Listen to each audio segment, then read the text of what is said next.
Hello guys, कैसे हैं आप सब लोग। होप यू बेटा बहुत अच्छे होंगे और अपने बोर्ड एग्ज़ाम्स के लिए बहुत ज़ोर शोर से प्रिपरेशन कर रहे होंगे। मैं भी हमेशा सोचता हूं कि आपके लिए अच्छी और useful videos time to time upload करूं सो दैट कि आपकी बोर्ड एग्ज़ाम के लिए प्रिपरेशन बहुत अच्छी हो जाए। मेरे पास बहुत सारे स्टूडेंट का रिक्वेस्ट आया था। कुछ महाराष्ट्र के स्टूडेंट्स थे और कुछ वेस्ट बंगाल के स्टूडेंट्स थे। उन्होंने मुझे इस क्वेश्चन का पिक क्लिक करके भेजा कि वो इस तरह के टॉपिक को सॉल्व करने में बड़ा अनकंफर्टेबल फील करते हैं। तो मैं इस तरह के क्वेश्चंस पे जहाँ पर आपको मैं यहाँ पर आपके साथ शेयर्स का केस स्टडी नंबर 14 डिस्कस कर रहा हूँ, जिस पर मैं ऑलरेडी 13 केस स्टडी बना चुका हूँ। यहाँ पर क्या है, हमको तीन एंट्रीज दी हुई हैं शेयर्स की। एक शेयर फॉर फीचर की एंट्री है, एक शेयर री इशू की एंट्री है और एक कैपिटल रिजर्व की एंट्री है। इसके अलावा हमको शेयर फॉर फीचर का बैलेंस गिवन है।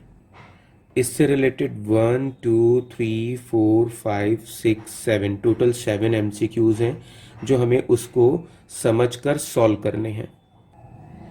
इस तरह की केस स्टडी को सॉल्व करने में काफ़ी स्टूडेंट को प्रॉब्लम होती है और जब तक इस तरह की केस स्टडी को हम सॉल्व करना प्रैक्टिस नहीं कर लेते हैं तब तक हम इसको सॉल्व करने में काफ़ी अनकंफर्टेबल फील करते हैं। तो आज की इस वीडियो में मैं आपको इसी तरह के क्वेश्चंस को सॉल्व करना सिखाऊंगा। ये एक तरीके का बेसिक लेवल है। इसके आने वाली वीडियो में मैं इसका एडवांस क्वेश्चन सॉल्व करके दिखाऊंगा। तो चलिए बेटा जी सॉल्व करते हैं। यहाँ पर मेरे को शेयर कैपिटल अकाउंट डेबिट है, जहाँ पर ब्लैंक है यानी क्या आएगा वो नहीं दिया हुआ है। सिक्योरिटीज प्रीमियम अकाउंट डेबिट 200 रुपये दिया है। शेयर फॉर फीचर अकाउंट में जो अमाउंट आनी है वो हमको नहीं दिया हुआ है, ब्लैंक है। कॉल सिनेरियर में 500 रुपये दिया हुआ है।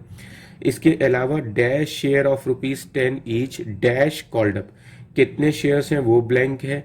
इसके अलावा एक शेयर पर कितने रुपए कॉल्ड अप हैं वो भी ब्लैंक है। लिखा है विद ₹2 प्रीमियम, हमने ये शेयर ₹2 प्रीमियम पर इशू किए थे।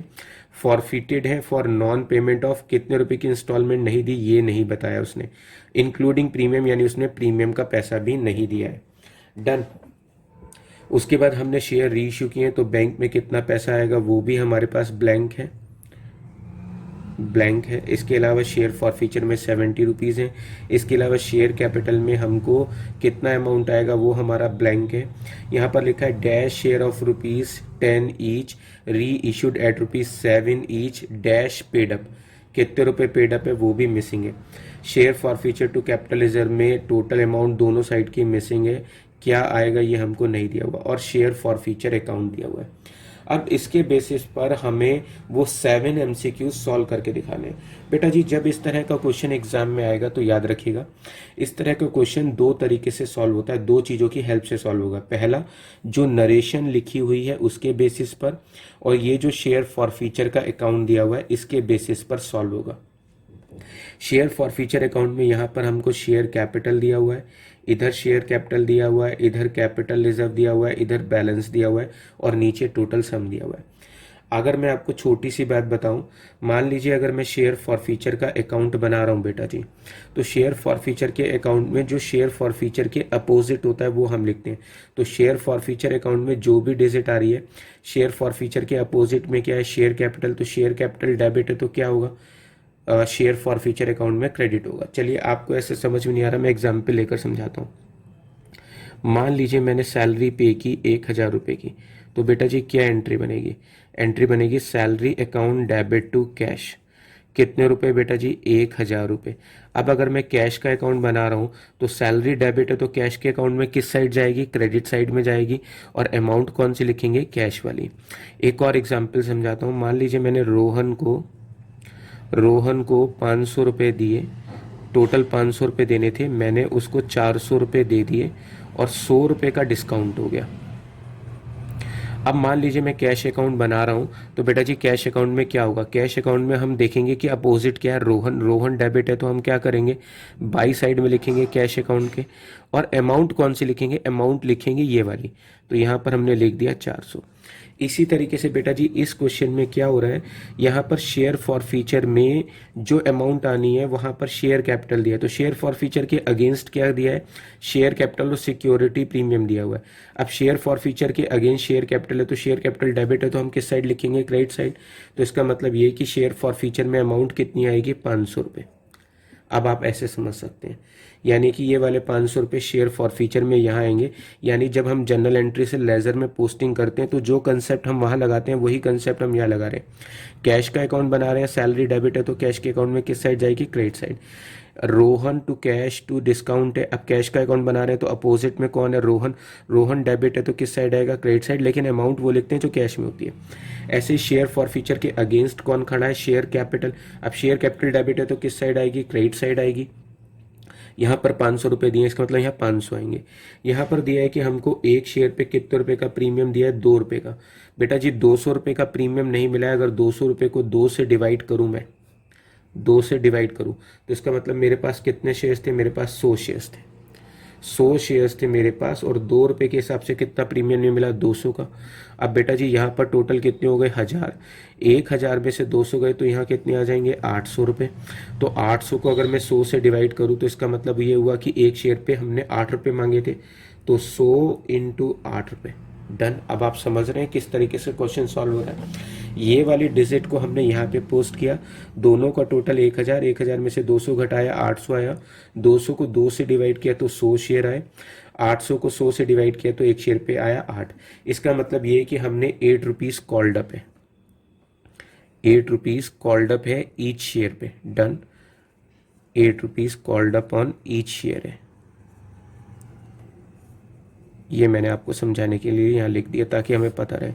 अब यहाँ पर वो कह रहा है कि हमने शेयर री इशू किए हैं, कितने शेयर री इशू किए हैं, किस रेट पे री इशू किए हैं, ये सब नहीं दिया हुआ। फिलहाल तो मैं क्या करूँगा, ये शेयर कैपिटल डेबिट है, यहाँ पे शेयर कैपिटल डेबिट है तो share forfeiture to share capital credit है तो किस साइड आएगा, डेबिट साइड। और अमाउंट कौन सी वाली आएगी, 70, वो मुझे दिया हुआ है।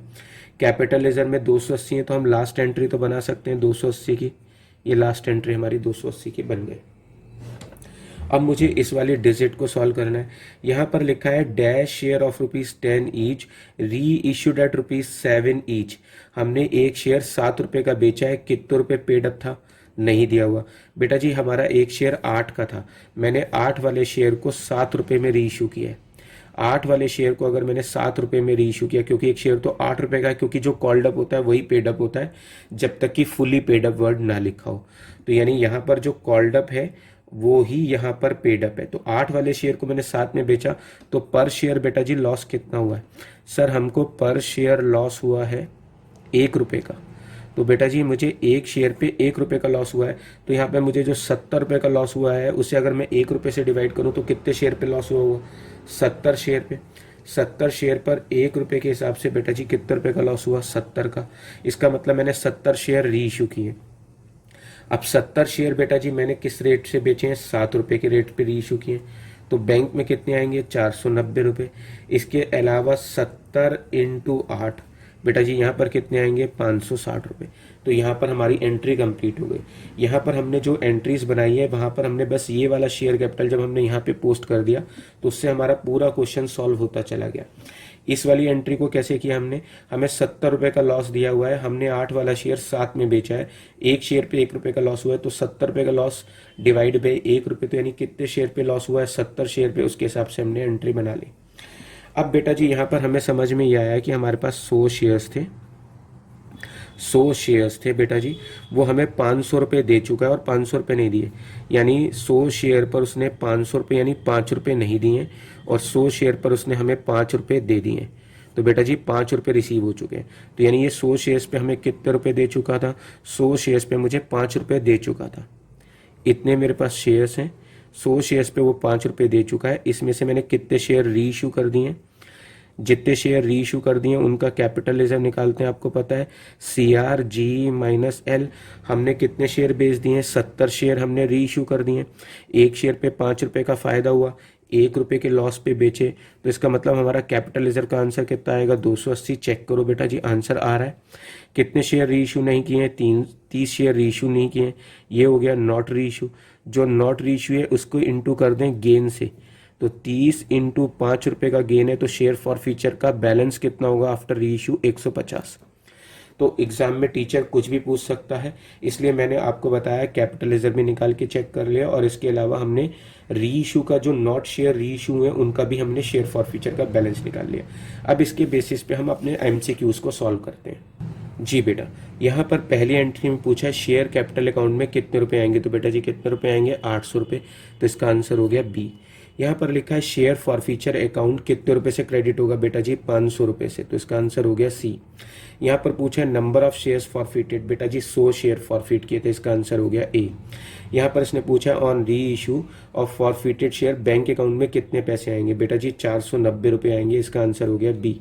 यहाँ पर पूछा है number of shares forfeited shares री इशूड, यानी जो number of shares forfeited shares थे उनमें से कितने शेयर री इशू कर दिए थे, तो बेटा जी 70 शेयर्स री इशू किए थे, इसका आंसर है सी। यहाँ पर बेटा जी लिखा है on re issue of forfeited shares share capital account कितने रुपए से क्रेडिट होगी, 560 रुपये से, तो इसका आंसर हो गया बेटा जी डी। यहाँ पर लिखा है on re issue of forfeited shares share for future account transfer to capitaliser, capitaliser में कितना प्रॉफिट गया था बेटा जी, 280 रुपये का प्रॉफिट गया था।